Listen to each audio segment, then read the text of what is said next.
Did you know that there are people who will enter paradise without being asked about their accounts by Allah? As Muslims, we all believe that Allah will ask us about our deeds on the Day of Judgment, thereby determining whether we go to paradise or hell. Allah told us in the Quran, chapter 7, verse 8 to 9. And the weighing of deeds that day will be the truth. So those whose scales are heavy, it is they who will be the successful. And those whose scales are light, they are the ones who will lose themselves for what injustice they were doing toward our verses. Basing on those verses, we can see that everyone will be held accountable of their deeds before being admitted to paradise, but the Prophet peace be upon him told us these 4 things: whoever does them, he or she will enter paradise without being accounted of his or her deeds. Make sure you watch till the end of the video to know all these 4 points. Also, don't forget to like, subscribe and share this video to all your friends so that they can benefit too. These 4 points were said by Prophet Muhammad peace be upon him in an authentic hadith, and I will quote it with its location at the end of this video. Number 1. Do not ask to be treated by ruqya.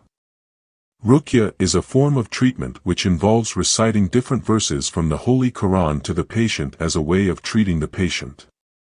Ruqya can also be recited in the water and then given to the patient or poured on an affected area. The Prophet peace be upon him discouraged Muslims from asking others to recite for them ruqya, rather he encouraged them to recite for themselves. Prophet Muhammad peace be upon him said, whoever asks another person to recite for him ruqya, he won't be among those people who will enter paradise without being asked about their accounts by Allah. Number 2. Do not draw evil omen from birds. The Arabs used to have a belief that some birds possess bad omen, and cause different issues. This belief is still there in many societies up to today, and it not only about birds, but also about many animals like cats, dogs, owls, among others. The Prophet warned against these false beliefs and Muslims should avoid them at all costs. A Muslim should know that no bird or animal cause a certain omen, they are also living their life like others. Whoever believes in such omens caused by different animals, then don't count yourself among those who will enter Jannah without being asked about their accounts by Allah. Number 3. Do not get treated by branding yourselves. In the ancient Arabia, there existed a certain type of treatment where one could be treated of diseases through branding. This branding was mostly done with fire.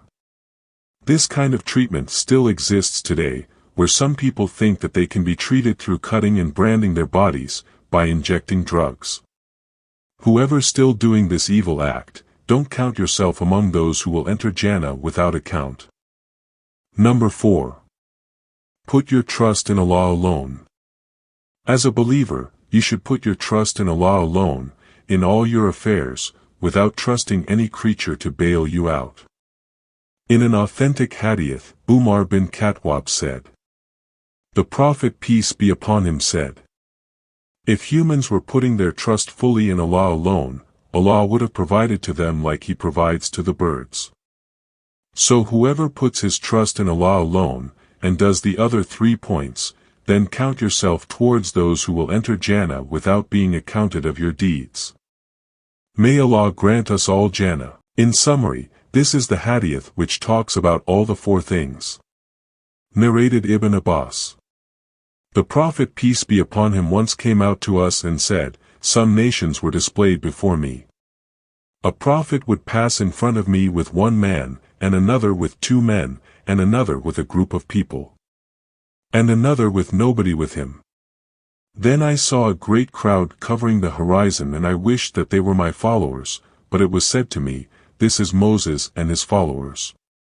Then it was said to me, look, I looked and saw a big gathering with a large number of people covering the horizon. It was said, look this way and that way. So I saw a big crowd covering the horizon. Then it was said to me, these are your followers, and among them there are 70,000 who will enter paradise without being asked about their accounts. Then the people dispersed and the Prophet did not tell who those 70,000 were. So the companions of the Prophet started talking about that, and some of them said, as regards us, we were born in the era of heathenism, but then we believed in Allah and His Messenger. We think, however, that these 70,000 are our offspring." That talk reached the prophet, who said, "These 70,000 are the people who do not draw an evil omen from birds, and do not get treated by branding themselves, and do not treat with ruqya, but put their trust, only, in their Lord." Then Ukasha bin Muzan got up and said, "O Allah's Messenger, am I one of those?" The Prophet said, "Yes." Then another person got up and said, "Am I one of them?" The Prophet said, "Ukasha has anticipated you." This hadith is located in Sahih Bukhari, Book 76, Hadith 67. Hadith is Hasan.